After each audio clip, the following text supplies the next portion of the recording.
Hello दोस्तों, स्वागत है एक बार फिर से आपका मेरे चैनल पर लीगल न्यूज़ 127 पे। दोस्तों, आज की वीडियो बहुत ज़्यादा इंपॉर्टेंट होने वाली है। वीडियो स्किप बिल्कुल मत करिएगा और चैनल पर नए जुड़े हैं तो चैनल को लाइक करना, शेयर करना, सब्सक्राइब करना बिल्कुल मत भूलिए और साथ ही बेल आइकन दबा दीजिए ताकि आपको टाइम टाइम पे मेरे वीडियो की नोटिफिकेशन मिलती रहे। आज की वीडियो में मैं बात करूँगी कि अगर आप अपनी पत्नी पे और उसके मायके वालों पे, चाहे वो आपकी सास हो, ससुर हो, साले हो, वो आप पे झूठा मुकदमा करते हैं। पत्नी तो झूठा मुकदमा करके लड़ाई झगड़ा करके चली जाती है और साथ ही उसकी हेल्प के लिए उसके मायके वाले साथ में रहते हैं। तो आप चाहते हो अगर पत्नी ने आप पे जैसे कि 498 का केस डाल दिया, तो 498 से भी ज़्यादा एक स्ट्रॉन्ग केस है जो अगर आपने उन पे कर दिया ना, जिसे हम काउंटर केस कहते हैं, तो सोचो पत्नी और उसके घर वाले मायके वालों की अकल ठिकाने पे आ जाएगी। ये इससे भी ज़्यादा स्ट्रॉन्ग केस है। क्या करना है आपको, मैं स्टेप बाय स्टेप आपको बताऊंगी। जैसे कि आपने मेरी कल एक वीडियो भी देखी होगी जिसपे मैंने बताया था कि आप पत्नी और उसके मायके वालों पे ऐसी धाराएं, मैंने आपको 9-10 धाराएं बताई थी जो आप लगा सकते हैं। बहुत सारे हस्बैंड होते हैं जो दुखी हैं, जो पत्नी के अत्याचारों से प्रताड़ित हैं। अब वो ये सोचते हैं, भाई आज की डेट में भी स्टिल अभी तक भी मेरे पास कमेंट आते हैं कि नहीं, पति के लिए कोई कानून है ही नहीं, पतियों के लिए है, पत्नियों के लिए है। पत्नियों के तो उनका दुरुपयोग करती है, मिसयूज करती है, झूठे कानून बनाती है। झूठे कानूनों जैसे कानूनों का यूज करके पति को परेशान करना, ससुराल वालों को परेशान करना। तो कौन कहता है पतियों के पास अधिकार नहीं है? कौन कहता है उनके पास राइट्स नहीं है ना? बस उनको आपको जानने की जरूरत है और मैं अपने चैनल के माध्यम से आपको टाइम टू टाइम अपडेट करती रहती हूँ। अब फर्क इतना है, वो आप मानो या ना मानो, सोच अपनी पॉजिटिव रखोगे तो आपके साथ पॉजिटिव ही होगा, नेगेटिव रखोगे तो ये नेगेटिव ही होगा। और ये अप्लाई करके ज़रूर देखना अपनी लाइफ में, हर किसी काम के लिए ही डिपेंड आपकी सोच पर करता है। अब हमेशा आपने यही एक ठान लिया, अपने माइंड में पूरा सेट कर लिया, नहीं कुछ होगा ही नहीं, कोई कुछ करेगा ही नहीं, कोर्ट सुनता ही नहीं है, पुलिस थाना कोई हमारी कर नहीं सुनता है, कोई कंप्लेंट नहीं रहता है। अरे सुनाओ ना, आपको सुनाना पड़ेगा। आपको किस तरीके से आपको सुनाना है? जब आपके पास पूरी जानकारी होगी, कानून की जानकारी होगी, किस तरीके से केस लड़ना है, क्या पॉइंट बोलना है, किस तरीके से आपको केस में काम करना है। एडवोकेट अगर आपका केस बहुत सालों से लटका हुआ है, कुछ ना कुछ तो वहाँ पे गलत हो रहा है ना, कोई तो कोई पॉइंट है जो अटक रहा है। एडवोकेट आपको लगता है वो काम नहीं कर पा रहे हैं, चेंज करो। आप क्यों इतना केस लंबा हो रहा है? कहीं ना कहीं तो लीक पॉइंट है, चाहे वो आपके केस में हो या एडवोकेट में हो, या आप कुछ नहीं बता पा रहे हो। कुछ तो चीजें हो ना, तो उसको देखो समझो। कैसे होगा? जब तक आपको जानकारी होगी, जब तक आप अवेयर नहीं होंगे। तो वो चीजें मैं आपको टाइम टू टाइम बताती रहती हूँ। अब देखो, जैसे मैंने कल की वीडियो में आपको धाराएं बताई, 9 से 10 धाराएं बताई थी। सो आई थिंक आपको जो भी पति हो, जो परेशान हो रहे हो, उनको कुछ हेल्प मिली होगी। और करके देखिएगा। ये नहीं कि आप सिर्फ मेरी वीडियो सुनते हैं, मैं हमेशा बोलती हूँ सुनने के लिए नहीं करती, आपको उसको अप्लाई भी करना है अपनी लाइफ में, अपने केस में इम्प्लीमेंट भी करना है। जब करेंगे जब भी तो रिजल्ट होगा ना। और देखिए, और जिस दिन आपके केस में जीत होगी और जो आप मेरे हिसाब से, जो कानून जो मैं बताती हूँ उस हिसाब से करेंगे, तो मुझे ज़रूर बताइएगा कि हाँ मैम, जो आपने बोला था वो मैंने किया और उस हिसाब से मुझे सक्सेसफुल भी मिली मेरे केस में। ठीक है, तो अब बात करते हैं।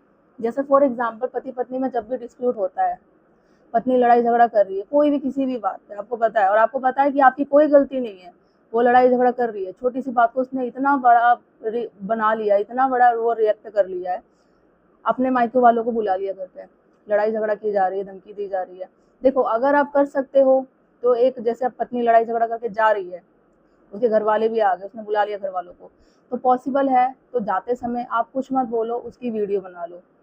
जो भी वो ज्वेलरी लेके जा रही है, कपड़े लत्ते लेके जा रही है, कुछ भी लेके जा रही है, और वो जो चीज बोल रही है ना, आपको गाली गलौज दे रही है, धमकी दे रही है कि भाई मैं तुझे मजा चखा दूंगी, अब आइए कोर्ट में, आप पुलिस थाने जा रही हूँ, तुझे तेरे घर वालों को जेल में चिक्की पिसवाऊंगी। वहाँ उसके जो मायके वाले होते हैं, चाहे उसकी मम्मी हो, आपका साला हो, ससुर हो, कोई भी हो, वो भी चीजें बोलते हैं। तो आप चुपचाप वीडियो रिकॉर्ड करो।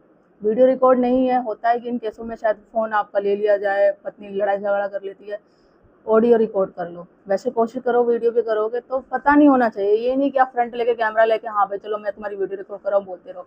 ऐसे करो सामने वाले को पता ना चले।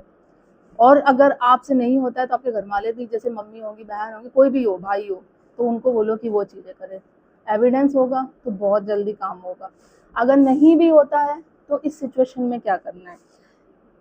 फॉर एग्जाम्पल, वो पत्नी आपकी ज्वेलरी लेके जाती है, कोई भी चीज़ें, कपड़े वपड़े कुछ भी लेके जाती है, ठीक है, आपकी मौजूदगी में, या आप नहीं होते हो फिर भी, आपको क्या करना है? सबसे बड़ा जो काउंटर केस होता है ना, वो इस केस में आपको ना आपका मोड ही बदल देगा और मान के चलो एक ब्लास्ट का काम करेगा ये बिल्कुल।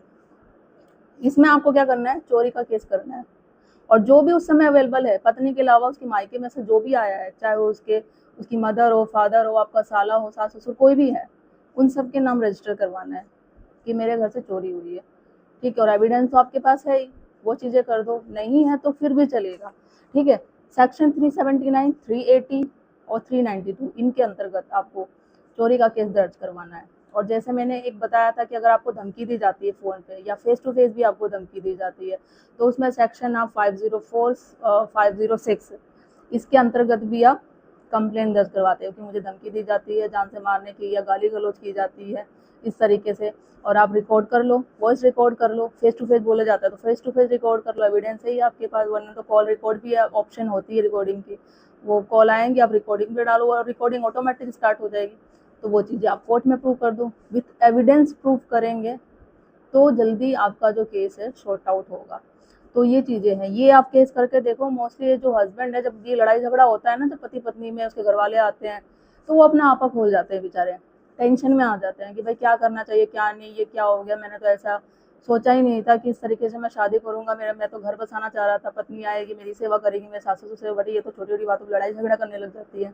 आज इतना हो गया कि अपने मायके वालों को बुला लिया, इस तरीके से मुझे केस करने की धमकी दी जा रही है, क्योंकि आपको लड़ाई वो कर रही है और वो आपको धमकी दे रही है। मतलब अगर वो जाएगी अपने मायके और उसके घर वाले उसका सपोर्ट कर रहे हैं तो वो 100% श्योर आप पे केस करेगी, भले उसके पास एविडेंस हो या ना हो। वो तो ये समझती है ना कि भाई कानून हमारी सुनता है, पुलिस हमारी सुनेगा, क्योंकि हम लेडीज़ हैं, तो उस चीज़ का वो फ़ायदा उठाएंगी। जब आपको पहले ही हो गया, वो वार्न कर रही है कि आप पे केस होगा, तो आप क्यों ना पहले से ही प्रोटेक्ट हो जाओ, क्यों नहीं पहले से ही आप भी अटैकिंग मोड में उसमें रहो। आप भी तो उन पर केस कर सकते हो ना, किसने बोला आपके पास अधिकार नहीं है, वो है आपके पास। और किस तरीके से करना, जैसे कल मैंने आपको बताई, आज ये मैंने बता दिया, चोरी का केस करो, आप उस पर लगा दो, जो भी सामान जो भी ज्वेलरी उठा के लेके जाती है फ़ोन कर दो कि भाई ऐसे ऐसे मेरी पत्नी बिना छोड़े गई है, एप्लीकेशन वो कंप्लेंट FIR डाल दो कि मेरी पत्नी मुझे छोड़ के चली गई है, वो ये रीज़न है, कंप्लेंट जाके तुरंत पुलिस थाने में दर्ज कर दो, एक एप्लीकेशन कॉपी अपने पास रख लो। ये सारी चीज़ें प्रूव आएगी ना, सारा एविडेंस होगा, सब कुछ होगा। धमकी दी जा रही, गाली गलौज की जा रही है, उस सेक्शन के अकॉर्डिंग आप उस पर, उस धारा के अकॉर्डिंग 504 506 पर कंप्लेन कर दो। सारी चीज़ें हैं, बहुत सारे ऑप्शन हैं। कहते हैं ना हर एक प्रॉब्लम होती है अगर इंसानों के साथ, तो हर एक प्रॉब्लम का सोल्यूशन भी है। कौन कहता है एक प्रॉब्लम का सोल्यूशन नहीं है? अब ये आपने अपने माइंड में सेट कर दिया, नहीं हमारे साथ प्रॉब्लम है तो इसका कोई सोल्यूशन है ही नहीं। ढूंढ के तो देखो, सोल्यूशन जरूर मिलेगा, हर एक प्रॉब्लम का सोल्यूशन है। बट आपको बस शांत होकर धैर्य होकर सोचना है उसका सोल्यूशन किस प्रकार से है। सोच बस अच्छी रखो, सोच पॉजिटिव रखो, तो अच्छा ही होगा। आई थिंक आपको वीडियो मेरी अच्छी लगी होगी, हेल्पफुल होगी।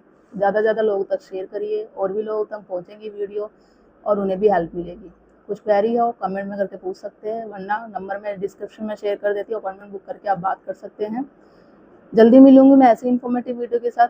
मेरे चैनल को लाइक करना, शेयर करना, सब्सक्राइब करना बिल्कुल मत भूलिए। तब तक के लिए थैंक यू।